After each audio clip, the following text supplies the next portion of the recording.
గత 3 రోజులుగా కురుస్తున్న వర్షాలకు రాజన్న సిరిసిల్ల జిల్లాలో పలు ప్రాంతాలు జలమయమయ్యాయి.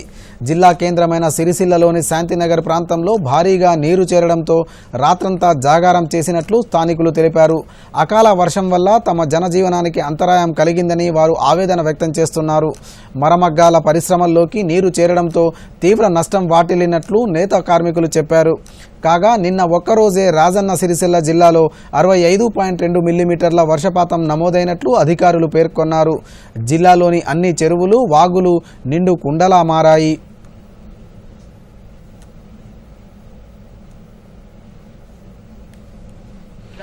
చాలా నీళ్ళు వచ్చినాయి.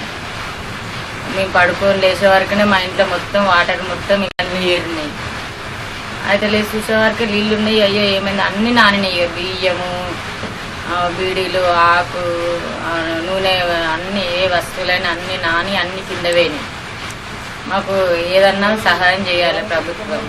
నిన్న నైట్ కొట్టిన వర్షానికి దాదాపుగా 10-15 లక్షల నష్టం జరిగిందయ్యా. మా మోటార్లు నానిపోయినాయి, ఇటు యారనంతా నానిపోయింది, హోమ్లను నానిపోయినాయి, భీములను నానిపోయినాయి, అన్నీ దడిచిపోయినాయి అయ్యా. మేము బాగా నష్టం పోయినాం. మాకు ప్రభుత్వం ఎట్లా